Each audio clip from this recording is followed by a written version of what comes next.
नमस्कार, मैं हूं कुलदीप सिंह। आप देख रहे हैं Bharat A to Z news. इस समय हम हैं देवराहा बाबा स्थान पे, जो प्रयागराज में झूसी में स्थित है। हमारे साथ श्री महाराज रामदास जी हैं और यहाँ पर आप राम कथा चल रहा है। 5 तारीख तक ये राम कथा चलेगा। तो महाराज जी से सबसे पहले राम कथा के बारे में जानेंगे। यहाँ के जो लोग हैं, क्या राम कथा से उनको मिलने वाला है, उसके बारे में भी जानेंगे। महाराज जी हमारे साथ हैं, रामदास जी। महाराज जी प्रणाम। महाराज जी, यहाँ जो राम कथा चल रहा है और अयोध्या से महाराज जी आए थे, मथुरा से महाराज जी आए हैं, आप भी महाराज राम कथा कह रहे हैं, तो यहाँ के वासियों के लिए कुछ आपका संदेश। देखिए, यहाँ के वासी ही नहीं, संपूर्ण भारतवर्ष, संपूर्ण विश्व के लिए राम कथा वरदान है। यदि संपूर्ण विश्व मानवता स्थापित करना चाहता है, संपूर्ण विश्व शांति चाहता है, तो मानवता के जो मूल आदर्श हैं वो भगवान श्री राम है। मानवता तभी स्थापित हो सकती है जब रामचरित्र जो है वो जन जन में व्याप्त हो जाए। अगर रामचरित्र जन जन में व्याप्त होगा तभी मानवता शेष रहेगी। मानव मूल्यों का अगर कोई मानदंड है तो भगवान श्री राम का चरित्र है। तो इसलिए संपूर्ण विश्व को रामकथा सुननी चाहिए और प्रयत्न करना चाहिए कि हम राम जैसा बने।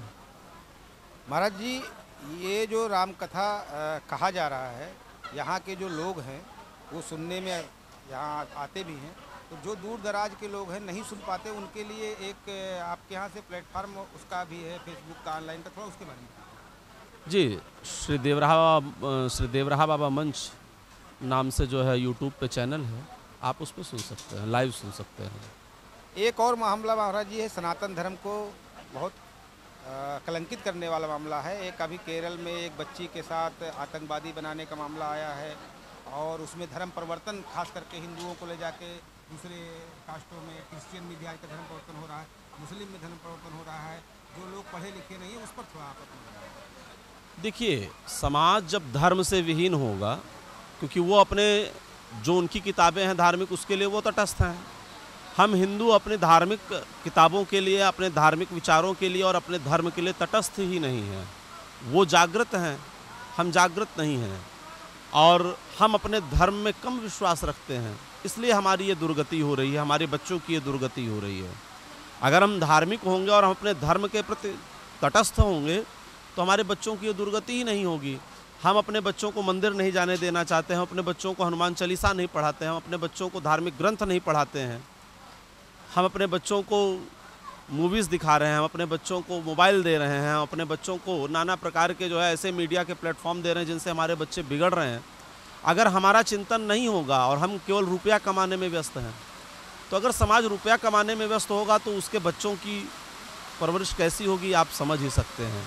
धन से किसी का जीवन नहीं बनाया जा सकता है, धन से किसी का जीवन नहीं बन सकता है। तो धन अगर प्राथमिकता रहेगा, अगर अर्थ की प्राथमिकता रहेगी, तो निश्चित रूप से समाज की यही दशा रहेगी। इसका बहुत बड़ा कारण आज का जो कॉन्वेंट स्कूल है, कॉन्वेंट स्कूल ज़्यादातर क्रिश्चियन का है। हमारे बच्चे ना तो उसमें प्रार्थना कर पाते हैं। हमने मूल बात कही ना कि यदि हम अपने बच्चों में संस्कृति को आरोपित नहीं कर पाएंगे, अपने धर्म को आरोपित नहीं कर पाएंगे, तो इसमें समग्र बातें आती हैं।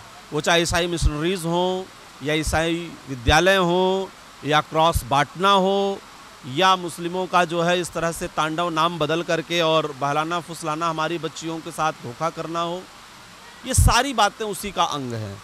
क्योंकि धर्म विहीन समाज हो चुका है। और धर्म केवल 2 घंटे पूजा करने को या घंटी हिलाने को नहीं कहते हैं। धर्म का तात्पर्य है कि धर्म जो धारण किया, धर्म का जो अर्थ है वह आचरण से है। और हमारे समाज की सबसे बड़ी विडंबना यह है कि हमारे बच्चों से, हमारे युवाओं से धर्म का जो आचरण है वो दूर होता जा रहा है। धर्म समाज का वह अनुशासन है जो सनातन संस्कृति को अनादिकाल से स्थापित किए हुए है और अनंत काल तक स्थापित रखेगा। हमारे पूर्वजों ने अपनी गर्दन कटाकर, अपने रक्त से सींचकर इस संस्कृति, इस धर्म की रक्षा की है। इसीलिए हमारे यहाँ कहा गया है कि धर्मो रक्षति रक्षितः, कि अगर धर्म की रक्षा हम करेंगे तभी हम सुरक्षित रहेंगे। क्यों कहा गया है? इतना छोटा सा सूत्र वाक्य जिस इतने बृहत सनातन संस्कृति ने दिया हो कि धर्मो रक्षति रक्षितः, तो बहुत सीधी सी बात है। ये तो समझ में सबको आ जानी चाहिए कि अरबों वर्षों से जो बात चली आ रही है वो चंद कपितय जो है मूर्ख बुद्धिजीवी नहीं, वो मूर्ख बुद्धिजीवी हैं, जिनके कहने से हम अपने धर्म को ही छोड़ रहे हैं। अरबों वर्षों की यह परंपरा है। क्या अरबों वर्षों में और कोई बुद्धिमान नहीं पैदा हुआ? अरबों वर्षों में बहुत से बुद्धिमान पैदा हुए। किसी ने सनातन संस्कृति के विरोध में कुछ नहीं लिखा, लेकिन कपितय कुछ वामपंथी जो हिंदू समाज में पैदा हो गए हैं, उनकी वजह से ये दुर्गति हो रही है। महाराज जी, क्या उपाय इसका हो सकता है आज के प्रदेश में? इसका एक ही उपाय है कि शिक्षा को धार्मिक बनाइए। भारत को मैकाले से पहले की पद्धति, जो गुरुकुल पद्धति है, जिसको खंडित करने के लिए विक्टोरिया ने मैकाले को यहाँ भेजा था, उसका जो है पुनः प्रारंभ हो। तो आप देख रहे थे, महाराज जी का कहना है कि शिक्षा को गुरुकुल पे ले जाना बहुत आवश्यक है, क्योंकि आज के डेट में जो धर्म परिवर्तन हो रहा है या जो संस्कृति भारत से छीनी जा रही है, उसका सिर्फ एक उपाय है शिक्षा, और शिक्षा भी गुरुकुल स्थिति में ले जाया जाए, जहाँ पर लोगों को शिक्षा के साथ साथ ज्ञान जो दिया जाए वो संस्कृति का दिया जाए, धर्म का दिया जाए, सनातन का दिया जाए। तो महाराज जी का ये कहना था। कैमरामैन संजय सिंह के साथ zonal head Bharat A to Z news के लिए कुलदीप सिंह का रिपोर्ट।